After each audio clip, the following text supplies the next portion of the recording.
ಈ ವರ್ಷದ ಮೊದಲ ಸೂರ್ಯಗ್ರಹಣ ಜೂನ್ 21ರಂದು ಭಾನುವಾರ ನಡೆಯಲಿದೆ.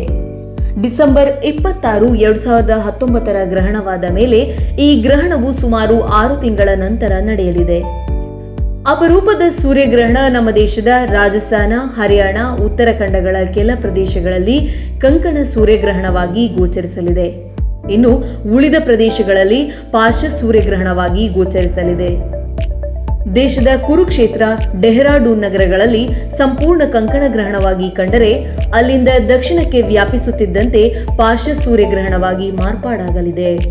ಅದರಲ್ಲೂ ಗ್ರಹಣವಾಗುವ ಅಂಶ ಕಡಿಮೆಯಾಗುತ್ತಾ ಕರಾವಳಿ ಜಿಲ್ಲೆಗಳಲ್ಲಿ ಪಾರ್ಶ್ವ ಸೂರ್ಯಗ್ರಹಣವಾಗಿ ಮಾತ್ರ ಕಾಣಸಿಗಲಿದೆ.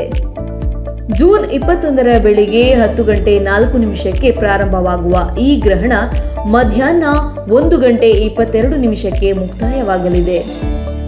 11:37 ಸೂರ್ಯಗ್ರಹಣವನ್ನು ವೀಕ್ಷಿಸಬಹುದಾಗಿದೆ. ಸೂರ್ಯ ಭೂಮಿಯ ನಡುವೆ ಚಂದ್ರ ನೇರವಾಗಿ ಬಂದಾಗ ಸೂರ್ಯಗ್ರಹಣವಾಗುತ್ತದೆ. ಅದು ಕೆಲವೇ ಪ್ರದೇಶಗಳಲ್ಲಿ ಖಗ್ರಾಸ ಅಥವಾ ಕಂಕಣವಾಗಬಹುದು. ಚಂದ್ರ ಭೂಮಿಗಿಂತ ಸುಮಾರು 20 ಪಟ್ಟು ಚಿಕ್ಕವನಾದುದರಿಂದ ಸೂರ್ಯಗ್ರಹಣ ಹೆಚ್ಚೆಂದರೆ 7.5 ನಿಮಿಷ ಮಾತ್ರ. ಇನ್ನು ಚಂದ್ರಗ್ರಹಣವನ್ನ ನೇರ ಬರಿಗಣ್ಣಿನಿಂದ ನೋಡಬಹುದು. ಆದರೆ ಸೂರ್ಯಗ್ರಹಣವನ್ನ ಬರಿಗಣ್ಣಿನಿಂದ ನೋಡಲೇಬಾರದು. ಅದಕ್ಕೆ ತಯಾರಿಸಿದ ಕನ್ನಡಕದಿಂದ ಅಥವಾ ಪಿನ್ ಹೋಲ್ ಉಪಕರಣಗಳಿಂದ ಪರೋಕ್ಷವಾಗಿ ನೋಡಬಹುದು. ಸಾಮಾನ್ಯವಾಗಿ ಗ್ರಹಣ ಕಂಡುಬಂದ ನಂತರದ ಸಂದರ್ಭಗಳಲ್ಲಿ ಹಲವಾರು ಪ್ರಕೃತಿ ವೈಪರೀತ್ಯಗಳು ಕಂಡುಬರುತ್ತವೆ.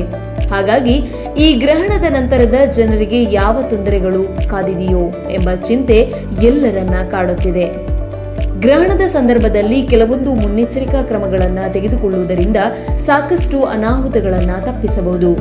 ನೋಡ್ತಾ ಇರಿ ಮ್ಯಾಂಗ್ಳೂರ್ ಮಿರರ್.